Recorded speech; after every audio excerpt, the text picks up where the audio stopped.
है। हमारे आज इस जिले को, इस प्रदेश को एक ऐसे संगठन की जरूरत पड़ी तो हमारे भाई नितिन भाटी, हमारे संस्थापक भाई प्रवीण भाटी और हम स्वयं नवीन भाटी, हम तीनों भाइयों ने एक निर्णय लिया और उस निर्णय में हमारे तीनों के दिल से एक आवाज निकली, संगठन तो बनेगा लेकिन किसके नाम पर बनेगा और क्या विचारधारा रहेगी। हमारे संगठन का नाम भारतीय किसान यूनियन, और जो सब लोग पीछे टैग लगाते हैं, कोई कुछ लगाता है कोई कुछ लगाता है, हम लोगों ने लगाया शहीद आजम भगत सिंह, जो हमारे प्रेरणा स्रोत, प्रेरणादायक, जिन्होंने इस देश को गुलामी की जंजीरों से आजाद कराने के लिए बहुत कम आयु में फांसी के फंदे को चूमने का काम किया। साथियों, आज जिला गौतम बुद्ध नगर में विश्व के किसी भी कोने का ऐसा कोई कोना नहीं बचा जहां का व्यक्ति इस जिले में ना रहता हो। और दुर्भाग्य की बात यह है कि आज सत्ताधारी जितने भी नेता हैं, काम कराने में कभी आगे नहीं आते। किसी की कोई पीड़ा होती है, वहां हम लोग पहुंचते हैं, अपनी पीड़ा अपने प्रतिनिधियों को बताते हैं, लेकिन हमारी इस पीड़ा का कोई निस्तारण नहीं होता, सिवाय आश्वासन के कुछ हमें दूसरी चीज नहीं मिलती। नितिन भाटी जी संघर्षशील व्यक्ति रहे। 13 वर्ष की आयु में जिस व्यक्ति ने घर और परिवार और समाज की जिम्मेदारी उठाई हो, यहाँ के प्रदेश, उत्तर प्रदेश, बिहार, झारखंड, तमाम ऐसे प्रदेशों के प्रवासी साथियों के साथ मिलकर एक अपना वजूद खड़ा किया हो, मैं भाई को बहुत बहुत बधाई, बहुत बहुत शुभकामनाएं देता हूं कि मेरे जिले की इस पावन धरा पर ऐसे भगत सिंह जैसे युवा बैठे हैं और हम आज भी सत्ता की मलाई खाने के लिए, हर समझौते के लिए तैयार रहते हैं। हम लोगों ने एक संगठन का जो आगाज किया है, उस संगठन को लेकर बड़ी मजबूती से हम यहाँ किसानों की, मजदूरों की और असहाय व्यक्तियों की और यहाँ पर प्रवासी साथियों की सहायता के लिए 24 घंटे तत्पर रहेंगे और संगठन का एक एक कार्यकर्ता भगत सिंह होगा। हमारा संगठन का कार्यकर्ता अगर किसी थाने में, किसी चौकी में, किसी तहसीलदार से, किसी डीएम एसडीएम से मिलेगा और जब वो अपना परिचय देगा कि मैं भारतीय किसान यूनियन शहीद आजम भगत सिंह का कार्यकर्ता हूं, तो सबसे पहले आपको सम्मान मिलेगा। साथियों, जो सम्मान जिसके हम हकदार हैं, उसे पाने में अब हम कोई कसर नहीं छोड़ेंगे। हम लोग मिलकर इस जिले से एक ऐसे किसान संगठन का आगाज कर रहे हैं। आने वाले समय में इस विश्व स्तरीय पटल पर शहीद आजम भगत सिंह के नाम को जो लोग ये सोचते हैं कि शहीद आजम भगत सिंह जी तो अमर हो गए, उनके नाम को कौन आगे बढ़ाएगा, कौन उनकी सपनों को साकार करने में अपने प्राणों की आहुति देने के लिए निकलेगा। अब तो लोगों का जमीर भर चुका है।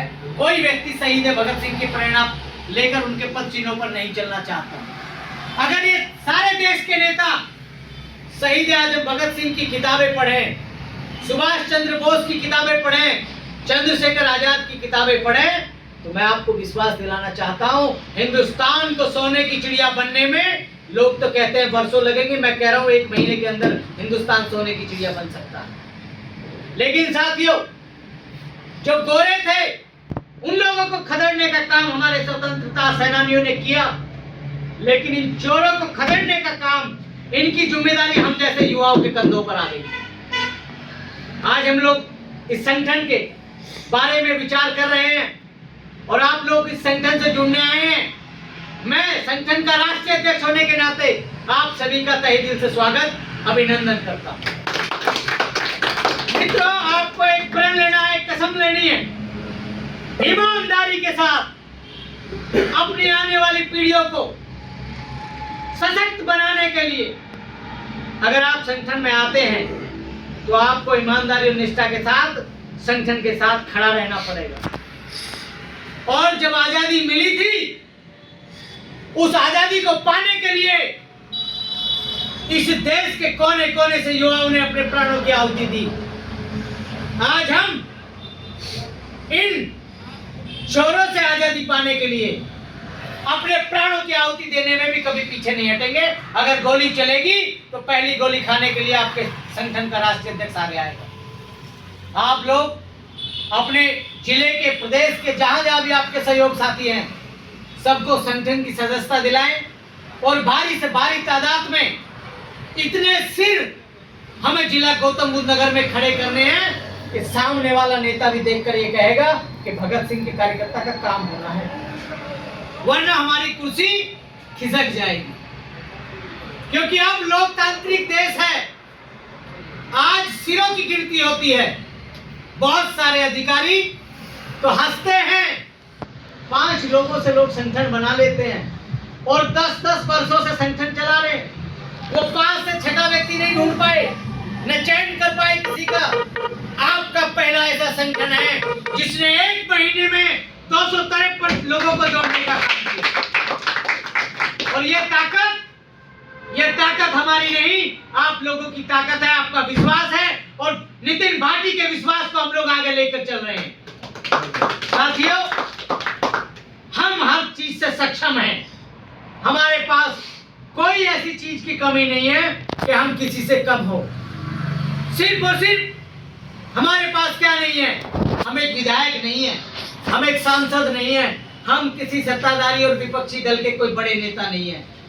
सिवाय इसके हमारे पास उन विधायकों से कोई भी कहीं भी किसी भी जगह बिठाकर वो वार्ता कर लें, उनसे ज्यादा शक्ति लेकर हम लोग जिले में बैठे हैं, हम लोग प्रदेश में बैठे हैं।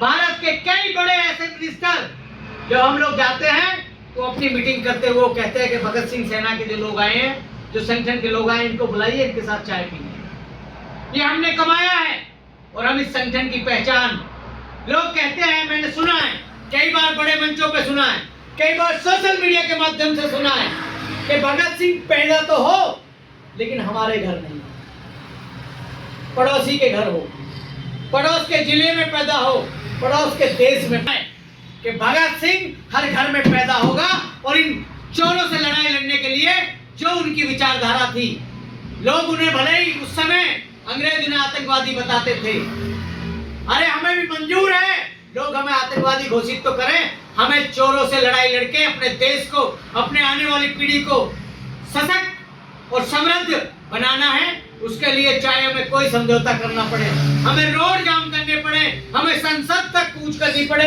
हम कभी पीछे नहीं हटेंगे। साथियों, आप लोग तैयार हैं? एक साथ जोर से बोलिए, आप लोग तैयार हैं? आप लोग ये शपथ लेते हैं कि आप भगत सिंह सेना के साथ अपने प्राणों की आहुति देने के लिए तैयार हैं? साथियों, मुझे बड़ी खुशी हो रही है, आज हमारे साथ जो युवा बैठे हैं वो हमारे संगठन की सदस्यता ले रहे हैं और आने वाले समय में इसी मंथ के लास्ट के रविवार में जो बैठक होगी, आपको संगठन के ग्रुप के माध्यम से पता चल जाएगा। आपकी ईमानदारी और निष्ठा का जो चयन है वो हमारे सभी संगठन के लोग वहां बैठकर तय करेंगे और हम लोग, चाहे प्रवासी भाई की समस्या हो, चाहे किसी किसान की समस्या हो, किसी मजदूर की समस्या हो, किसी बहन बेटी की समस्या हो, किसी बहन बेटी को कोई प्रताड़ित कर रहा हो, कोई जिहादी परेशान कर रहा हो, हम हर उस व्यक्ति के खिलाफ हैं जो हमारे देश की शांति व्यवस्था के साथ खिलवाड़ करेगा। मैं आप लोगों का स्वागत करता हूं, तो धन्यवाद भी देना चाहता हूं। बहुत कम समय में आप लोग आए, आपका बहुत बहुत स्वागत, बहुत बहुत अभिनंदन, धन्यवाद। मैंने जैसे कहा ना।